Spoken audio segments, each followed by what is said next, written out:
My tips for if you have to work at Amazon, coming from someone who's had over 2 years of experience working at a warehouse and has talked to a lot of my coworkers extensively about their experiences at Amazon. Before I get started, this video is inspired by Von, V-O-N. I just thought I should mention it. I was talking to them from comments on another video I did about Amazon, and they gave me this idea. They didn't suggest it as a video, but they said they had to start working at Amazon soon. I was like, you know what? Some people do have to work there. Maybe I should make a video about, instead of just talking about bad things, what if you have to work there? And what do I have for you? I'm going to give you the realest, purest advice I have for you if you have to work at Amazon, how people actually last in this place. I mean, granted, the one way to last, the obvious way to last is to be superhuman. To do everything you have to do it perfectly, to be as on point as you can, you know, have your sleeping schedule on point, have your diet on point, have your exercise on point, have your meditating on point, literally be a freaking superhuman so that you can do everything that's expected of you. Though the more realistic scenario is to not take anything personally, not take anything too seriously, not let it get to you, not let Amazon stress you out, not let the work environment stress you out. Don't let your coworkers bring you down. Don't let all the negativity you may find at Amazon bring you down. When you're starting to feel like you're taking things too personally, sit back, take a deep breath, and remember, they're not specifically attacking you. While in that moment it feels like Amazon is specifically attacking you, or more specifically, that manager, that assistant manager is specifically attacking you and is faulting you. The way Amazon works is these managers are being told what to do by a computer system, by computer programs, by numbers on a screen are telling them what they should do. They don't personally know you. They're not personally watching you work. They don't really know what you're going through through that 10 hours of the day and how hard you really work. You know, I knew one person who started Amazon and they literally, I believe, quit the same day, at least their first real day of work, after you get like a week of training or so. And the reason they quit is because the manager went up to them and said, well, this computer says you didn't work for 5 hours today. And they're like, what do you mean? How do I not work for 5 hours? I was working literally the entire time. And the way that actually works is, like, if this person's job was a picker. So they go to the shelf, they take the item, scan the item, put it in their cart.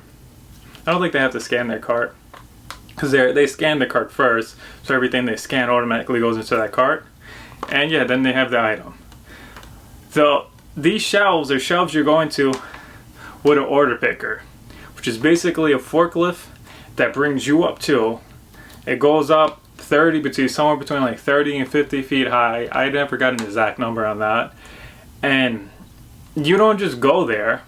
I believe these people are even like working during peak season. There might be a line to get to that shelf that you need to get. You might go in that aisle, there might be 5 other order pickers, 5 other people already working there.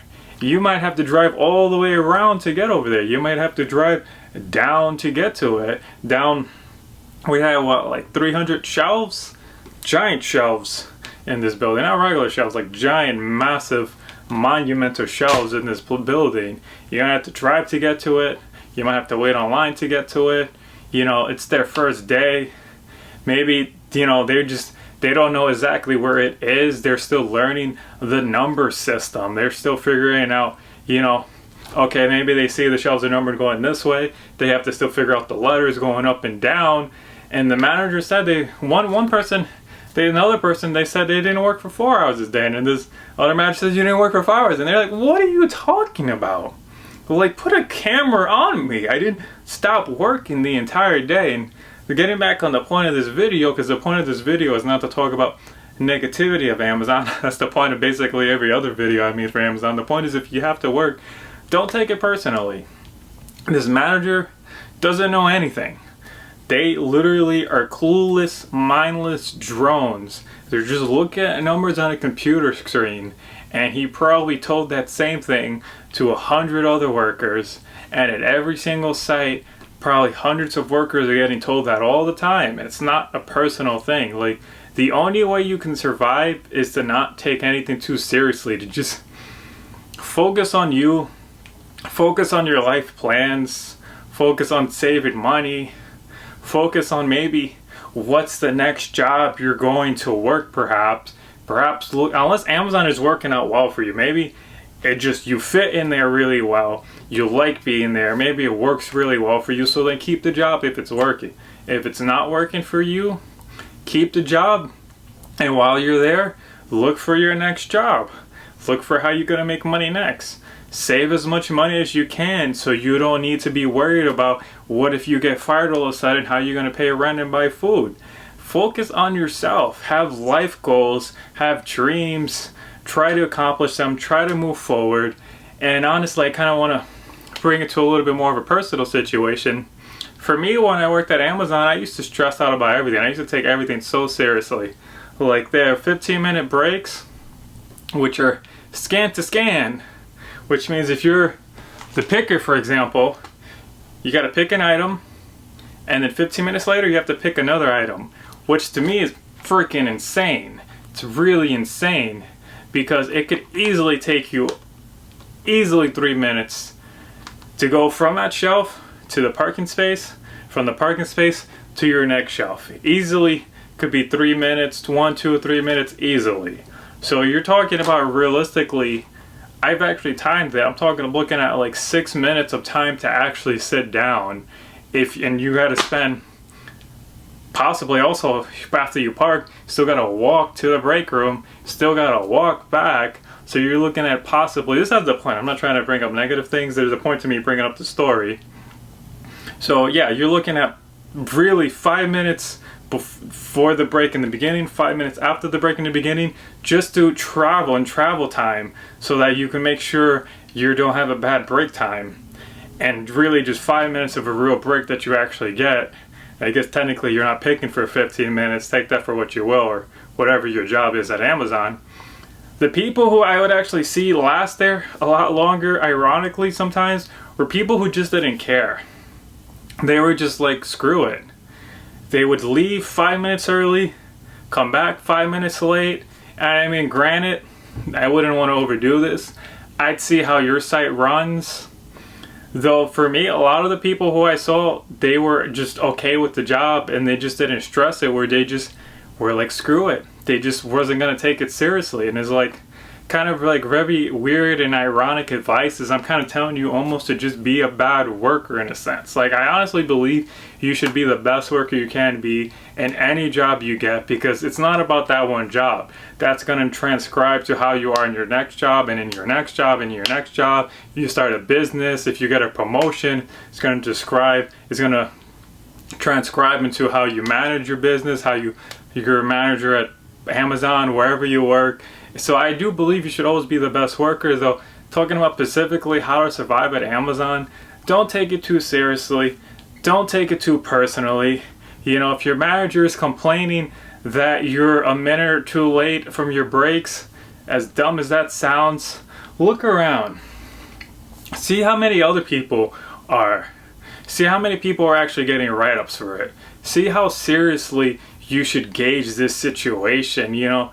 See what's the real consequences of this situation. You can't sit there and stress out over every little thing, because Amazon is the kind of place that every single day wants to tell you a new thing that you have to do. They want to make up a new rule, a new qualification every single day of the job. And the only way to survive there, for me personally, is to not take it too seriously, not take it too personally, not let it get in your head, not let it stress you out, and just do the job to the best of your ability, and that's it. If the manager complains, let the manager complain. If you get write-ups, just take the write-up with a grain of salt and start looking for your next job while you're there. If you got any tips and tricks you'd like to share, leave them in the comments. Any suggestions for new videos, definitely leave those in the comments. And yeah, thank you for watching, guys. I kind of want to continue this video, but I have such a tendency to talk about negativity with Amazon, and I don't want to make this a negative video, as negative perhaps some of the things I said in here. I want to leave it on a more positive note, not taking life too seriously. And honestly making the most out of every single situation you can, you know. Talk to your coworkers, tell jokes, find ways to have fun in that place. One of my favorite joke that I used to do, honestly, you know, I said I was going to end the video, but my all-time favorite bit is when I was I'm the water spider. This is the name of a job that they actually have there, water spider. All your job is to take cages from people, empty cages, and to give them a new cage filled with boxes for them to take, right? So I do this bit where when the person would come, and I think the ladies would love this the most, that when I would take their cage, I'm like, oh, welcome to the Grand Master Hotel. Let me take your coat and your bags for you. Okay. I honestly, I wish I remember what I'd say when I gave them a new cage. I can't even remember what I don't know if I probably just kept going on I think I probably just kept going on with the original bit. I was like, I accept tips, you know, things like that. Like, I just find a way to make jokes, you know. When people driving the machines that go really high up, I'm like, how is the view up there of Amazon? Did you enjoy the view over there of Amazon, you know? And I'm like, oh, let me take your bag and your coat for you, man. Please enjoy your stay at Amazon, you know. That's what I honestly would recommend. Like, find a way to not let the job get to you. Find ways to not take it too personally. Remember that you're not the only one. You could easily go online and find millions of people going through the same situation as you. It's not a manager telling you what to do. It's a computer telling you what to do. It's computer programs and computer algorithms that tells Amazon how to run. And that's all Amazon really cares about. All they do is they look at the numbers. The numbers don't necessarily tell them how safe a building's being. I mean, granted, you have safety incidents that get reported, though. I mean, you know, how are they really looking at it? They process 1 million boxes and they had 2 safety incidences. Maybe to them that doesn't look that bad when you're just looking at it from a computer, but from the worker standpoint, when you see an actual safety incident, it looks like it's a lot more serious and it feels a lot more serious. So yeah, like I said, I wanted to leave it on a positive note. I feel like it's worth mentioning that you don't have to work anywhere. You don't have to do anything you want to do. You have free will. If you don't want to be somewhere, you can leave. You can go work somewhere else. You go make money somewhere else. You don't have to live anywhere you don't want to live. You don't have to talk to people you don't want to talk. You don't have to be friends with people you don't want to be friends with. You don't have to be family with people you want to be family with. You don't have to do anything you don't want to do. You're well within your rights to just pack up all your stuff and just leave and go somewhere else at a moment's notice and not even tell anyone. You're well within your rights to do whatever you want to do. The name of the video title, something along the lines of what if you have to work at Amazon? Though, I mean, that's more of situational based. You kind of feel like you have to work there. Maybe you already work there. Though if you truly don't want to be there, just leave. Go somewhere else. Go do something else. To me, there's no point in a life if you're not happy, if you're not enjoying it, if you're not fulfilled, if you're not satisfied, if you're not making the most out of every single moment, because we don't live forever. We don't have time that was given for us to waste. We were given time to go do something with our lives, and at least go enjoy it. If you want to see more stories about other experiences I had at Amazon, I've definitely made plenty of videos on those, and there's definitely plenty more coming in. Leave yours in the comments below. Thank you for watching.